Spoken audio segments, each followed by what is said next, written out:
తాడిపత్రిలో గెలిచారు. అక్కడేమో ఉన్నటువంటి పెద్దారెడ్డి 2 నెలల్లో ఫ్యాక్షన్ స్టార్ట్ జేస్తాను నేను. ఎవడు ప్రభుత్వంలో ఉంటే నాకెందుకు అన్న సవాల్ ఇంకా అలాగే ఉంది. అంటే ఎందుకిది అంటున్నానంటే పక్కన రాప్తాడు నియోజకవర్గంలో తోపుదుర్తి ప్రకాష్ రెడ్డి ఒక సవాల్ ఇచ్చాడు. లాస్ట్ టైమ్ ఇలాగే ఒక మీడియాలో మాట్లాడుతూ, అక్కడ వాళ్ళు గెలిస్తే నేను మీసం కొరికించుకుంటాను. పాపం నిన్న మాట మీద నిలబడ్డాడండి. హ్మ్. మాట మీద నిలబడ్డాడు. అది వచ్చింది అని తెలిసింది. అలా జరిగింది అని. మీసం గొరిగించుకున్నాడా? సగం గొరిగించుకున్నాడా? సగం, పూర్తి సగం, సగంగా. సగం. అట్నే ఉంటాయంటండి? లేకపోతే అది అది అది ఒక పంపించారు. రోజుకేనా? పరిటాల శ్రీరామ్‌కి ఫోటో పంపించారంట అది. ఆ! In fact he posted that. ఆ! మరి ఇక్కడ ఈయన ఫ్యాక్షన్ స్టార్ట్ చేస్తానంటున్నాడు. హ్మ్. So, how will you control that? Prakash Reddy నాకు పరిచయమే ఉంది. కొంచెం ఒక ఒక మాదిరిగా is a balanced person only. ఎటున్నా గాని కొంచెం మ మ మన తన ఉండే అని నాకనిపిచ్చింది. కానీ మొన్న నా interaction with Peddareddy and Peddareddy రెండో కొడుకు. పెద్ద కొడుకు మీద నాకేమంత అనిపియలేదు గానీ, దే ఆర్ కొంచెం సైకోపాత్స్ లాగా అనిపించినారు నాకు. వాళ్ళ బిహేవియర్ మనుషుల పైకి, మనోళ్ళ మీద పైన పైన పడి కొట్టటము, దొయ్యటము అవన్నీ చూస్తే, వీళ్ళు మెంటల్‌గా స్టేబుల్‌గా లేనోళ్ళు అనిపించింది. వీళ్ళని పిచ్చి హాస్పిటల్‌లోనే పెట్టాలా? లేకపోతే జైళ్ళల్లోనే పెట్టాలా? వీళ్ళు సమాజంలో తిరిగితే సమాజానికి నష్టం. సో, ఆయన ఫ్యాక్షనిస్ట్ అనో కాదు, ఆయన ఇదనో కాదు. ఎందుకు ఈ విధంగా రెచ్చిపోయి చేస్తున్నారు? ఎందుకంటే, ఆ సపోర్ట్ ఇంతకుముందు జగన్మోహన్ రెడ్డి గారు ఇచ్చినారు. హ్మ్. కేసులన్నీ మేము చూసుకుంటాంలే మీరు చేయండి అని చెప్పి. సో, ఇప్పుడు అటువంటి సపోర్ట్ వాళ్ళకి లేదు గనక 99% వాళ్ళు భయపడి కనపడకుండా పోతారు. ఇన్ కేస్ ఉండి అట్లాంటి అటెంప్ట్ చేస్తే ఆయన వేటాడతాం అన్నారు గదా! ఆ వేట ఆయనని ఆయనని వ్యవస్థే ఆడద్ది. వీళ్ళు ఆడతారని అనకుండా వ్యవస్థ అటువంటి పగడ్బందీగుంటది. సో, తమాషా చూస్తారు. The show is just beginning. So, రివెంజ్‌లు అయితే డెఫినెట్‌గా ఉండవని నేను ఎక్స్‌పెక్ట్ చేస్తున్నా. ఈవెన్ జేసీ ప్రభాకర్ రెడ్డి గారు కూడా చెప్పారు. మాకింకా బెటర్ వర్క్స్ ఉండాయి. ఈ పిచ్చోళ్ళని ఎనకాల పట్టించి రివెంజ్ అని చెప్పి పోవటం గాదు. ఈ 5 సంవత్సరాల్లో తాడిపత్రి మున్సిపాలిటీని జడిపినారు. డ్రైనేజ్ సిస్టమ్ పోయింది. అట్లా చాలా ప్రాబ్లమ్స్ ఉన్నాయి. ఇయన్నే వర్క్ చేయాలా అని చెప్పి వారు చెప్పటం జరిగింది. సో, రివెంజ్ అనేది is not our primary target. Primary target ప్రజా జీవితంలో ఉండేవాళ్ళు ప్రజలకి సేవ చేసేదాన్ని కోరుకుంటారు.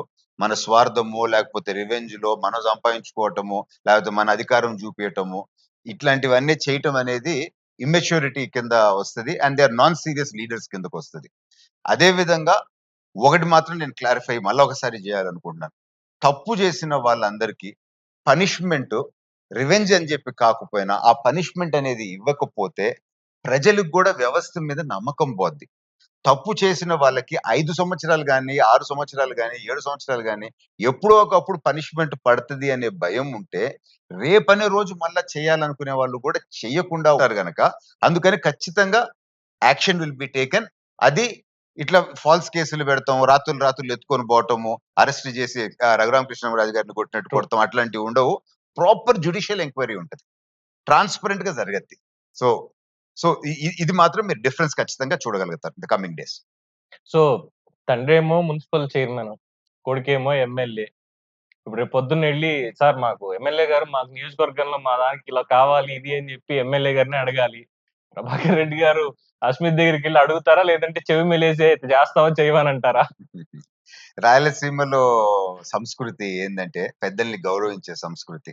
సో, ఆ! తండ్రి మున్సిపల్ చైర్మనే గాదు. ఒక మామూలు ప్యూన్ ఉన్నా గాని తండ్రి చెప్పిన మాటకి గౌరవించే సంస్కృతి రాయలసీమలో ఉంది. ముఖ్యంగా ఈ పెద్ద కుటుంబాల్లో అదుంది. సో, ఆ గౌరవం ఉంటది. ఏదున్నా గాని ప్రజల మంచి కొరకే. అనే లైటర్ నోట్ అంటే ఏదున్నా ప్రజల మంచి ఎమ్మెల్యే అసలు కొరకే. First time MLA. ఇంకా యాహ్! ఆయనకేమి తెలీదు. నేర్చుకోవాల్సినవి చాలా ఉంటాయి. ఈయన ఆల్రెడీ సీనియర్ మోస్ట్. కుటుంబం రాజకీయం నుంచి వచ్చిన అన్ని తెలిసినవే. ఈ పని ఇలా చేయాలి అని చెప్పి అంటే ఒక టీచర్ లాగా. అదే విధంగా జరిగిద్ది. చంద్రబాబు గారు, లోకేష్ గారి కాంబినేషన్ ఎట్టుంటదో అదే కాంబినేషన్ బట్ ఉంటది. లోకేష్ గారిది ఇక్కడ డిఫరెంట్ అయిపోయింది కదా సార్. అండి. అంటే బాబు గారి పందా అనేది ఒకటి. అంటే ప్లానింగ్, గైడెన్స్ చంద్రబాబు గారిది. హ్మ్. ఎగ్జిక్యూషన్ లోకేష్ గారిది. ఎగ్జిక్యూషన్ అండ్ సో, కంప్లీట్ ఆయన ఆయన వే ఆఫ్ అటాకింగ్ గావచ్చు, ఆయన వే ఆఫ్ డిఫెన్స్ గావచ్చు డిఫరెంట్‌గా ఉన్నాయి. అంటే బాబు గారిలో అయితే డెఫినెట్‌గా లేదు. అవును. దట్స్ అదే విధంగా ఆ flexibility of working he will have. But guidance ఇదిగో ఇటు చేస్తే మంచిది అని చెప్పి ఖచ్చితంగా ఆ రిచ్ ఎక్స్‌పీరియన్స్ ఉంటది గనక వారి డైరెక్షన్ తీసుకునేది will be there. So, Pawan కూడా పోటీ చేసుంటే బావుండేది అని చాలా మంది ఇప్పటికి మాట్లాడతారు. But why he is silent అంటే ఓకే. బ్రేక్ తీసుకుందాం కొంచెం అని అనుకున్నారా? నేను గూడా పర్సనల్‌గా పవన్‌కి ఇచ్చుంటే బాగుంటది అని చెప్పి భావించినాను. ఎందుకంటే Pawan has certain qualities where you really need that kind of qualities true. To in Delhi. True. So పార్టీకి కూడా చాలా బెనిఫిట్ అయి ఉండేది. ఆ విధంగా మేనేజ్ చేయగలుగుతారు. ఆ విధంగా నెట్వర్క్ చేయగలుగుతాడు. ఇక ఎవరినన్నా సరే ఏదో ఒక లింక్ అనేది ఉంటది.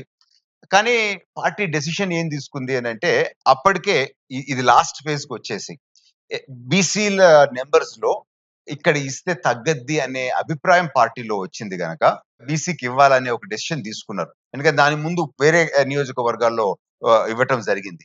సో ఆ బీసీ ఈక్వేషన్ దెబ్బతింటదని చెప్పి సో తీసుకున్న తర్వాత పవన్ చంద్రబాబు గారి డెసిషన్ కి గౌరవించి గమ్ముగుండారు. And he did support the party yeah! 100%. Candidate. But ఇంకంతే ఇందాక చెప్పినాం కదా త్యాగము అని. సో అదే విధంగా అంటే ఒక త్యాగం. ఎందుకో త్యాగాలు అనిపించలేదు. ఓకే. ఈ ఈ టర్మ్ మనది కాదు. మనం లేదండి. కొంచెం పెద్దగా చేయాలి అంటే అన్న. మొదటి నుంచి అంటే మధ్యలో కొన్ని రోజులు గ్యాప్ వచ్చింది. బట్ హి వాజంట్ వచ్చుంటే ఖచ్చితంగా అంటే జస్ట్ బికాజ్ చేసుండేది. ఈ మొత్తం అంటే అక్కడ ఏం జరిగింది అనేది కేవలం తాడిపత్రి ఎలక్షన్ టైమ్‌లో జరిగిన హింస మాత్రమే కాదు. కనిపించని హింస చాలా జరిగింది. అది ఈవెన్ మీడియా కూడా బయట ఇప్పటిదాకా పెట్టలేదు. అవునండి. అది ఒక రకంగా చెప్పాలంటే జేసీ ఫ్యామిలీకి అందరూ అన్యాయం చేసిందే. అవును. ఆస్తులు పోగొట్టుకోవడం దగ్గర నుంచి పరువు పోయేటువంటి పరిస్థితులు క్రియేట్ చేయడం వరకు మొత్తం అన్ని వాళ్ళ ఇవన్నీ అంటే మీకు తెలుసు. మీడియా వాళ్ళకి చాలా మందికి తెలిసినా గాని మాట్లాడలేదు. అవును. ఇంక తెలీదులెండి. నాకు తెలిసిందే 10%, 5% కూడా ఎవరికీ తెలీదు. అన్ని సో, చేశారు ఇందాక వాళ్ళు. మీరన్నట్టు అంటే చెప్తే పరువు పోతుందేమో, ఇంతకాలం ఏనుగులా ఇలా బతికాము, చివరాఖరికి ఎందుకు అనవసరంగా ఈ మాట అనిపించుకోవాలని వాళ్ళేమో చెప్పలేదేమో అన్నది అది కూడా అనిపిస్తుంది ఒక ఒక్కొక్కసారి. విధంగా బాధండి. మన వ్యవస్థని ఈ విధంగా నిర్వీర్యం చేసేసారు. ఈ విధంగా కుప్పకూల్చేశారు. ఏ సిస్టమ్స్ పనిచేయకుండా వాళ్ళ ఇష్టానుసారం చేస్తున్నారు అని చెప్పి ఒక విధంగా కూడా బాధ. యెస్, మీరు చెప్పినట్టు ఇంకొంచెం బెటర్ ఏదైనా ఇచ్చుంటే ఫ్యామిలీకి బాగుండుండేది. But at the same time మనం ముందే అనుకున్నాం. యెస్. త్యాగం యెస్. అని అనుకున్నాము. సో ఆ స్టెప్ త్యాగం చేశారు గనక సో ఈ నెక్స్ట్ స్టెప్ ఇంకేమన్నా చంద్రబాబు గారు పార్టీ చేస్తదనే అనే అనే నమ్మకం అయితే మాకుంది. 100%. అయితే ఇందులో మీకు తెలియకుండా ఇంకొక మాట చెప్పారు సార్. ఈ వ్యవస్థల్ని ఇలాగ మొత్తం అంతా నాశనం చేసేసారు అన్న మాట ఒకటి వచ్చింది. ఈ మొత్తం వ్యవస్థల్ని మళ్ళీ ట్రాన్స్‌పరెన్సీలోకి తీసుకురావాలి అంటే చంద్రబాబు నాయుడు గారి దగ్గర ఒక బ్రహ్మాస్త్రం ఉంది. దాన్ని మీరు తీయించగలుగుతారా? ఇఫ్ యూ రిమెంబర్ దట్ 2004 ఎలక్షన్స్‌కి ముందు ఈ కరప్షన్ అనేది నాకిక్కడ ఉండకూడదు. ఇది చాలా మందికి గుర్తుందో లేదో నాకైతే తెలీదు. పార్టీ లీడర్స్ కూడా. I just recollect and remember. Yes. Corruption, complete corruption. బయటెవరో అవినీతి చేశారు, లేదంటే వీళ్ళు చేశారు, ఈ కోర్టుకి తిరగడాలు ఇవి కాదు. ప్రాపర్‌గా దానికంటూ ఒక సిస్టమ్ ఉండాలి. ఒక అధికారి లంచం తీసుకున్నాడు. సస్పెన్షన్ తోటి వదిలేస్తున్నాం. ఆ ప్రభుత్వం మారిన తర్వాతో, లేదంటే పైరవీ చేసి మళ్ళీ వస్తున్నాడు. ఇంకో దానికెళ్ళి పోస్టింగ్. వాడికి మళ్ళీ నెలకి జీతాలు, టాక్స్‌లు ఇవన్నీ ప్రజల సొమ్ము ఇస్తూనే ఉన్నాం. ఇది తప్పు. ఇలాంటి దాన్ని మొత్తం అంతా ఎరాడికేట్ చేయాలి. ట్రాన్స్‌పరెన్సీ అనేది తీసుకురావాలి. ప్రజలకు మనం బాధ్యతగా ఉండాలని ఒక ఒక చట్టాన్ని ఆయన చేయడానికి సిద్ధపడ్డారు. ఎలక్షన్స్ వచ్చేసరికి పక్కన పెట్టడం జరిగింది. అన్‌ఫార్చునేట్‌లీ పవర్ పోయింది ఆ మూవ్‌మెంట్‌కి. ఇప్పటికి అది మర్రిచెన్నారెడ్డి హ్యూమన్ రిసోర్స్ దాంట్లోనే అక్కడే ఉంది. ఆ ఫైల్‌ని మీరు తీయించగలరా? ఈ రాష్ట్రానికి పట్టిన అవినీతి అనేటువంటి అంటే ముఖ్యంగా ఐయామ్ సారీ ప్రభుత్వ ఉద్యోగులు గాని, బ్యూరోక్రసీలో ఉన్నవాళ్ళు గాని మీరు అఫెండ్ అయితే అవ్వండి. ఎందుకంటే స్ట్రెయిట్ ఎలాగో మొత్తం నాశనం అయిపోయింది కాబట్టి ఇప్పటి నుంచైనా మళ్ళీ చేసుకోకపోతే ఒక పౌరుడిగా నాకు కూడా ఉండదు. సో వీళ్ళందరిని కూడా మళ్ళీ ఒక క్రమబద్ధీకరించడానికి, క్రమశిక్షణలో పెట్టడానికి ఆ ఫైల్‌ని మీరు తీయించగలరా? అది ఎందుకు పక్కన పెట్టినారంటే మీరే చెప్తారు. లాస్ట్ టైమ్ ఎలక్షన్స్ వచ్చినాయి. తర్వాత ప్రభుత్వాలు మారినాయి. వాళ్ళు పక్కన పెట్టినారని. ఖచ్చితంగా అటువంటి ల్యాండ్ మార్క్ స్టెప్స్ తీసుకోగలిగితేనే వ్యవస్థలో వస్తాయండి. మనం ఈ కరప్షన్ గురించి మాట్లాడుతా ఉన్నాము. మనం ఈ వ్యవస్థల ఫెయిల్యూర్స్ గురించి మాట్లాడుతా ఉన్నాము. అన్నే మళ్ళా ఓ 4 రోజుల తర్వాత బ్యాక్ టు స్క్వేర్ వన్ జరిగాయి అదే విధంగా జరుగుతున్నాయి. సో అటువంటి స్ట్రాంగ్ డెసిషన్స్ తీసుకోగలిగితేనే they will be changes. But ఎప్పుడన్నా ఒక పాలిటీషియన్ అనే అనే అనే మనిషి ఏదన్నా సమ్ డిగ్రీ ఆఫ్ వ్యతిరేకత వచ్చింది. సో ఈరోజు మొత్తం ప్రభుత్వంలో పనిచేసే అధికారులందరూ నాకు తెలిసి చాలా మంది చాలా విధాలుగా ఏదో ఒకటి చేస్తూనే ఉంటారు. ఒకరు కొంచెం ఎక్కువ, ఒకరు కొంచెం తక్కువ. ఇంక మనకి సెకండ్ ఎర్నింగ్ ఆగిపోద్ది అని చెప్పి అందరూ వ్యతిరేకం అయిపోయి ప్రభుత్వానికి రేపు ఇబ్బంది వచ్చే పరిస్థితి ఉంటే ప్రభుత్వం కూడా ఆలోచిస్తది కదా! అప్పుడు ప్రజల నుంచి వచ్చే డిమాండ్ ఎక్కువుంటే ఇది లెక్క పెట్టుకోదు. సో, ఇది కేవలము ఒక్క చంద్రబాబు నాయుడు గారి మీద బాధ్యతో, ఒక్క ప్రభుత్వం మీద బాధ్యత గూడా గాదు.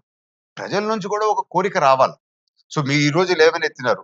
సో దీనికి ఇంకా ప్రజల్లో కూడా ఈ డిస్కషన్ అనేది ఒకటి స్టార్ట్ అయితే కొంచెం ప్రజల నుంచి కూడా స్పందన వచ్చి మాకిది కావాలా అనే విధంగా వస్తే ఎందుకు రాదు? ఏదన్నా రావచ్చు. ప్రజల నుంచి ఒక డిమాండ్ ఒక ఇదని వచ్చేదలికే. బట్ అది పక్కన పెట్టినారు అనంటే సర్టెన్ దాంతో ఇష్యూస్ ఉన్నాయని చెప్పి పెట్టుంటారు. ఇప్పుడు ఇష్యూస్ ఏం లేవు సార్. క్లియర్ కట్ ఎలక్షన్స్ అన్న మూవ్‌మెంట్ లోనే అప్పటికప్పుడు దాని మీద అంటే దానికి కౌంటర్ సైడ్ మీరు ఏ రూల్ తెస్తున్నా కానీ, ఆ చేంజ్ అనుభవించే వాళ్ళ దగ్గర నుంచి either good or bad they will B కొంచెము వ్యతిరేకత అయితే ఉంటది. సో, ఆ వ్యతిరేకత మీరు మేనేజ్ చేయగలుగుతారా లేదా అని చెప్పి ప్రభుత్వం అబ్జర్వ్ చేసుకొని ఒక స్టెప్ తీసుకోవాల్సొస్తది. సో, ఖచ్చితంగా మీరు చెప్పినది మంచిదే. ఇది ఇంకా డిస్కషన్ జరగాల మన సమాజంలో. సో, ప్రజల నుంచి కూడా ఇంకొంచెం ఒకటో, రెండో సార్లు ఈ టాపిక్ లేవనెత్తి ఒక డిస్కషన్ లాగా వస్తే ఖచ్చితంగా చంద్రబాబు గారు ఆ డైరెక్షన్‌లో చూస్తారని చెప్పి మాత్రం నేను నమ్ముతున్నాను. ఎందుకంటే అది ఆయన డ్రీమ్ ప్రాజెక్ట్ అని చెప్పి చాలా సందర్భాల్లో చెప్పారని సీనియర్ ఐఏఎస్ ఆఫీసర్ చనిపోయారు. పీవీఆర్‌కే ప్రసాద్ గారు చెప్పారు. అండి. ఇన్‌ఫాక్ట్ ఆయనే దాన్ని దగ్గరుండి మరి ఇదంతా చేయించారు. అలాగే ఎమ్మెల్యేలకి శిక్షణా తరగతులు గాని ఇవన్నీ గూడా ఆయన అండర్‌లోనే అప్పట్లో జరిగాయి. సో ఆయన ఆర్కైవ్స్‌లోనే ఈ డీటెయిల్స్ అనేవి నేను తెలుసుకున్నా. సో చంద్రబాబు నాయుడు సింగపూర్‌లో హోటల్ కట్టాడు, ఇన్ని కోట్లు సంపాదించాడు, 2 ఎకరాల రైతు కొడుకు, ఇన్ని ఎలా వచ్చేసాయి, అలా వచ్చాయి, అవినీతి చేశాడనే ఈ ప్రొపగాండాలో చదువుకుంటూ పెరిగిన నేను వన్స్ ఇది చూసిన తర్వాత నేను రియలైజ్ అయ్యాను ఫస్ట్. ఇలాంటి చట్టాన్ని ఒకటి తీసుకొస్తుంటే అవినీతి చేసేవాడు ఎలా అవుతాడాయన? ఇన్‌ఫాక్ట్ దాని గురించి నాకు తెలీదు మీరిప్పుడు చెప్పేదాకా.